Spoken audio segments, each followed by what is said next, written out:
Got it? We live? We're live. Try to Lamed.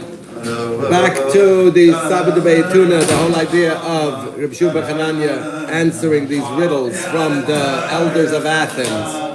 The Gemara repeats them and records them, but doesn't really give us a lot of insight into it. And the Rebbe breaks it down into avoida of how we need to look at this from a derech of avoida, these Gemaras. So the next Gemara is Meishana de Sakina b'mai katlilei. They asked him a question. They said, if you have a bundle of knives, how do you cut it down? The answer was Bekarna de Chamra, with the horn of a donkey. He answered them. So they looked at him weirdly and they said, Umiya kekarna lechamra? Does a donkey even have a horn? What are you talking about? And he answered them, Umeishara de Sakina mi haveh? Have you ever been a bundle of knives? You asked me a stupid question, I gave you a stupid answer. It would seem like the question and answer have really nothing to do with each other. And that was the conversation. And the Gemara feels the need to record that conversation. So obviously it begs to be interpreted in a whole new way. The next thing they did was, the next riddle they brought him was Aisulei Trei Bei. They brought him 2 eggs. Amrulei, Hey Zugasa Chevarta, Hey Zugasa Uchmasa. Which one of these eggs, both eggs are white, and they said, which one comes from a black couple and which one comes from a white couple? Which chicken and rooster were white, which one was black? Can you tell from the outside of the egg what couple gave birth to which egg?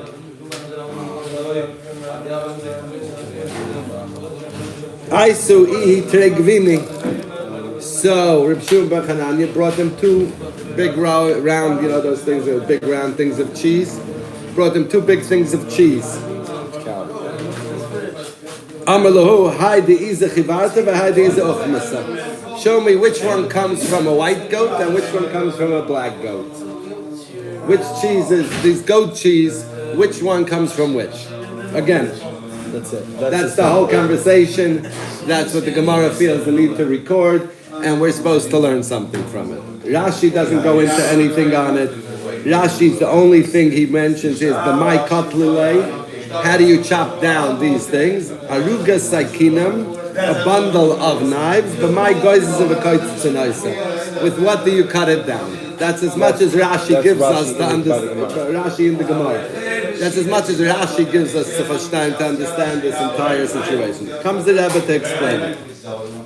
He started with the words, Meishara de Sakina b'mai katlilei. A bundle of knives, how do we cut it? He starts off saying, Aleph, Hasagas Alikus. Hasagas Alikus. The idea to know that Hashem is in everything. Ef Shalahasig. We cannot reach that level of consciousness. In order for us to really live with the consciousness of Alikus, that everything is energy, that everything is God, that everything is godliness, in order for us to really understand that, we have to break it down into tzimtzumim rabim, meaning we have to break it down into very, very, very dense understanding so that our brains can comprehend what we're talking about when we talk about that everything is godliness. What does that mean? Me'ila la'ala means from the thing that's happening to the thing that's making it happen. There's the cause and the effect. Ila la'ala is cause and effect. There's a cause and there's an effect. Everything in Elikus is cause and effect. You feel good about something, something good's going to happen. You feel bad about something, something bad's going to happen. Because there's a cause and there's an effect. The cause happens inside, the effect happens on the outside. If we understand this level of godliness, that the godliness is cause and effect, and there's a chelik elokam in me, and what I feel inside is how the world's going to play out outside, because that's a likus. A likus is a me'ila la'alam, from cause to effect. Mi-seichel elyon l'seichel tachton. To understand that there's a seichel elyon, there's the CIA, there's a central intelligence agency, there's one unified consciousness, there's one unified understanding of the world that gets to Tikkun HaShalom, that's going to get our world to the final place, and we're each pieces in that. So there's a Seichel Elyon, there's the overall consciousness, and then there's the Seichel Tachton, there's mine as it taps into the Seichel Elyon, right? Because my consciousness is me as I'm experiencing the world, and then that taps into the Seichel Elyon, into the unified consciousness, into one being. And the more we can connect those two, that's Hasagas Alikus. My consciousness and the overall world consciousness as one, merging and blending, is Hasagas Alikus. But when we want to understand this, like we see literally, if I'm trying to explain to you a concept of alikus, I have to bring it to you with mishalim. I have to bring it down. You understand? Like a car needs gas, so too we need our life force to keep us going, right? So we bring a mashal of a car and gas to bring it down. So that's what he means by tzimtzumim rabim. We have to break it down and break it down so that our consciousness can understand the big picture of it. We need to break it down. Nobody did that more than the Rebbe. Correct. Ki al yedei hislabshus b'seichel hatachten, as we break it down into our consciousness, kamay hamalamed, like a Rebbe. Kishiroitz lahaz b'seichel gadol l'talmud. When a Rebbe wants to try to explain something, a deep concept to a Talmud, he has to dress it up. He has to explain it in different mishalim, different ideas. Let me explain it to you this way. Let me give it to you with mishalim and pictures. Right? When we're kids, we have the coloring books because that's how do I understand Avraham Avinu? I color it because the more I break it down into the coloring book, the more I can bring it into my consciousness. Otherwise, it's too high for me.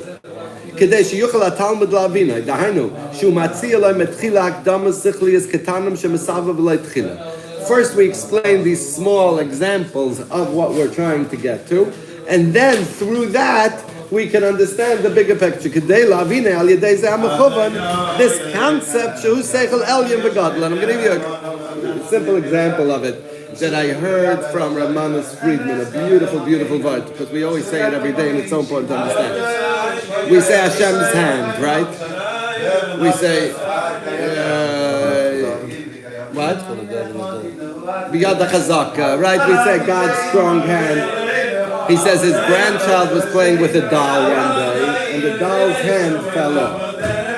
And she comes crying to him and says, the doll's hand fell off. Can you help me?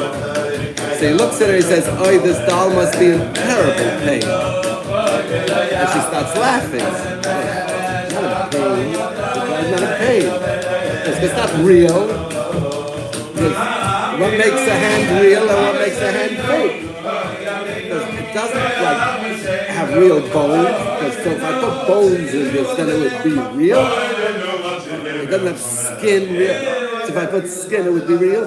What makes this real and fake and your arm real? Meaning they look the same. It came up, and why is this doll not in pain and you would be in terrible pain? What's the difference between your arm and this arm? And he says, when you take that concept and you realize that we say kaviyachal, right? We say Hashem's arm kaviyachal. No, our arm is kaviyachal. Our arm is the fake arm. Our arm is the doll arm. And Hashem's arm is the real arm. Imagine our doll is that. It's not real because it doesn't have X, Y, Z. That's Hashem's arm compared to our arm. Our arm, we're the Tzeil Kel, we're made in the image of God.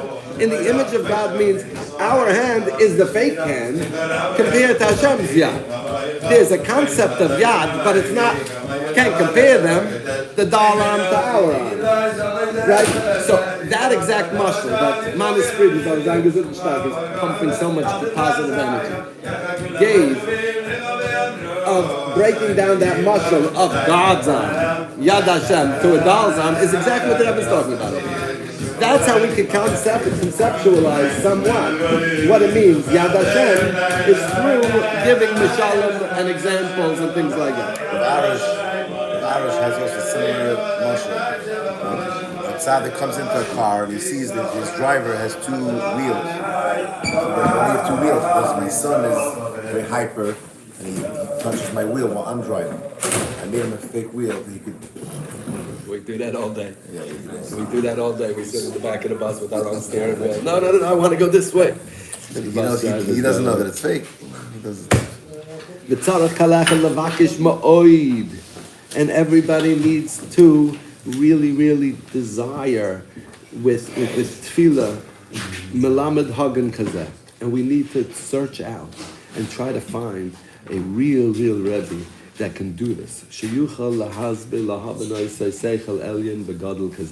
Somebody that can draw down to us this type of seichel, and Rebbe Pinson's, for me it's Rebbe Pinson at this point, and everything that he brings down through him. I mean, I've been listening to his. They just put out a new book. Q&A? Oh, the book, the audio book. I'm listening to the audio book. It goes on every time I go into my car. I leave it on. Same here. I know. I walk into the terrible. car, turns on. The sound, Why is it going on there? The sound is up and down. Yeah. It's terrible, but they had it on his voice. He just put out a book on Sukkot, and they have it recorded in his voice. But the ch and the ch, they used, I spoke to his son who did it, Mendel, he was putting all the AI, all of that is Mendel. He says he used Turkish as the language. He tried mixing a bunch of languages. He says the closest to Hebrew that he can get in AI is Turkish. Very interesting. But it's terrible, the voiceover, but the points that he's making there are fire. Every time I get into the car, I hear another boom. Anyway, what his thing was, when they first started the first Q&A with him, the first time he went live on real YouTube, in the last 5 years, when they started the Q&As, you remember with Shlomo and Levi Robin? Yeah. They started the Q&As, and the thing was, ancient wisdom for the modern man. That was the topic, the title of the thing, ancient wisdom for the modern man, which is exactly this. It's exactly what he's saying. Find yourself a Rebbe that can take the ancient wisdom for the modern man and really, and on this topic, once we're here, I'll never forget the first question that was asked, and I thought it was the stupidest question, and I couldn't understand that this is what we're going with, this is what we're starting with, but a guy's first question that he wrote in, it was the first that started with a question and answer, if you remember. People would send in questions, and they would read the questions, and they would answer. First question, the first Q&A was, a guy says, I reached a level of ishtatus. I reached a level of equanimity. I trusted Hashem. I have full trust. I am so good. Nothing upsets me. Nothing good. Nothing. I'm good. My wife hasn't reached it yet. How do I deal with it? Not such a bad question. Again, it's not a bad question now. Where I was at my time, when I heard it the first time, I didn't understand it or appreciate it at all. But now, of course, I do. And his answer was. How do you understand the question now? Every day more, because we each reach a level of acceptance. And then there's our spouse, each has a level of anxiety, right? That anxiety versus our acceptance, that's where the blockage happens. We accepted that this is exactly the way it's supposed to be. Women with Bina, with that type of mindset, say no, what's with our savings account? What's with our this account? What's with our this account? We have to be prepared. And I have a level of, I'll be okay. We were okay till now, we'll be okay. So there's that back and forth. So his answer was so powerful. If your wife's not there, you're not there. Interesting. That's what I was thinking. If what? What was the answer? If your wife's not there, you're not there. If you're asking me that your wife's not there, then by definition, you're not there. By definition, there's something bothering you. If this is your question, then you'd never reach the equilibrium. That's exactly what I felt when you said that. Was the story with There's another Hasidic rabbi that was going around. It's so deep. It's so deep. You see this Because, and the way he explained it, is because if it's real in you, it will affect everything. If it's here. If you try to change anybody, it'll be If your wife's not there, that means that you're not there. Wow, that's a great answer right back. When you put out the I question, hope you didn't say his you name. can't change your wife. So you could show her by example, and then she'll change because slowly. It's nothing There's overnight. another Hasidic rabbi going around. I'm sure there's a lot of answers to this question. I thought it was very interesting. He answered, I was quickly saying, taking this one. It's not your wife's job to have a tough one. It's your wife's job to be you. So your job as a man to have a tough one, Hashem. But your wife is you're a provider for her. She's Well said. You need to give her, yes, you need to give a wife a sense of security that she feels She has secure. to you have to trust Meaning her. you have to go to work. Meaning, you have to do your best and do your best to go to work and try your hardest to do your thing. Meaning, you can't stay in bed and say, I trust. Also, when your wife You needs can't something, hack around all day and say, I trust everything's going to be okay. Also, when your that wife doesn't needs give something, you her can't a say- sense of security. And where her wife wants something, you can't say Hashem will provide. No, you have to provide it for her. Yes. You have to figure it out. Yes. When you need something, you should turn to Hashem. It's the only thing. You're right. There's nothing else. But she needs to have that level of Yes. comfort from you. Yes. That you're okay. That's part of the answer. It is. If she's not It there, is you're part not of the there. Right. Because If you would have been there, she would have been there too. If you're bugging inside, even if you can't sleep, she can't sleep. Even if you're not saying one word, because you're not there. If you were truly there and you were sleeping and you're not falling asleep and saying, "Oh, I have to deal with this tomorrow," if she sees you falling asleep and she knows that you're Stressed okay. out. Again, they like going through the bills, they like going through the credit cards, they like going through the bank Yeah, accounts. they like feeling like they're involved. Yes, Yeah. but at the end of the day, But at the end of the day, it's the they know. feeling They know. that we do. So here, the Rebbe's over here saying we have to find ourselves a Rebbe that can really explain us these concepts. You need a tremendous Rebbe that can explain this type of seichel to really break it down.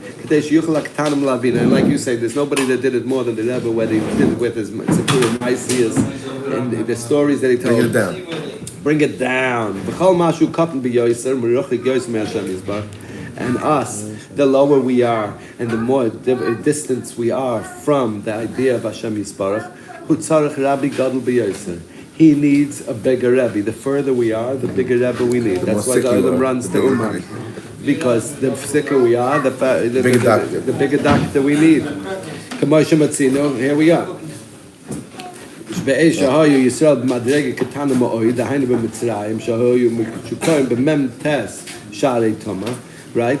Kal Yisrael was a mem tes sharei toma in Mitzrayim, hoyu tzicha rabbi gadol, malamed gadol, b'noyde ma'oid, dahaynu Moshe Rabbeinu olav v'shalom. We were so deep, we needed Moshe Rabbeinu.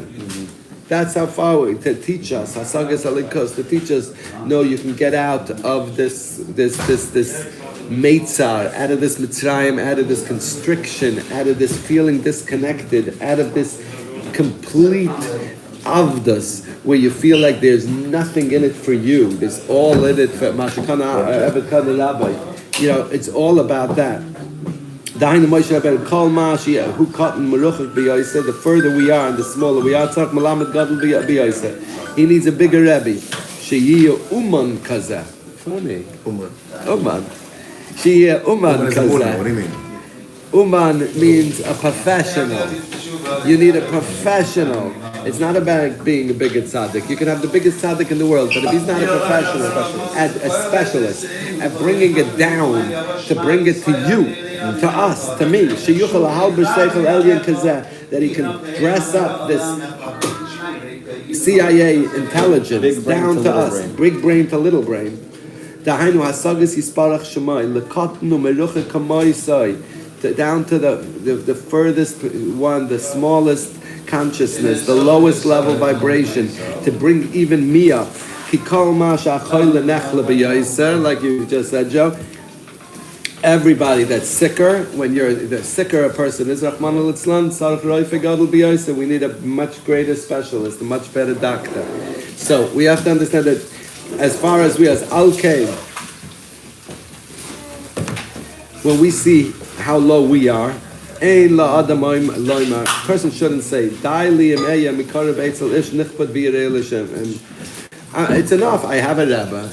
He's a good guy. I'm close to my Rebbe. He's a Yid Elishem. Even if he's not so big. First let me be like this guy, and then talk to me about bigger things and higher things. You know, we find the guy that's, okay, one level from us. Say, we're good with him. First let me be like him before you talk about big things. You know what I'm saying? Like, I'll attach to him, and the fact that he's good, I'm good too. Al Yomer came. Don't say something like that. Ki adarabah. As much as a person knows deep down in himself, as small as he is, each person knows how small he is, and each person knows how far he is from Hashem. Each person has his own cheshbon on Nefesh, and knows exactly where he's at, where he's vibrating, how close he is to Hashem. Everything that he knows, and the more he knows about how distant he is from this consciousness, he has to search out a tremendous doctor who is on the highest level, the most, has the most plaques on his wall. This guy that knows the most.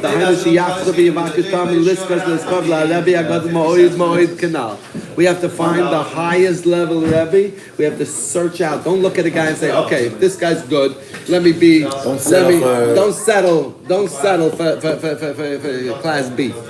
You're going for the biggest. You need the biggest. Based on how far you are, how sick you are inside, we need the biggest. That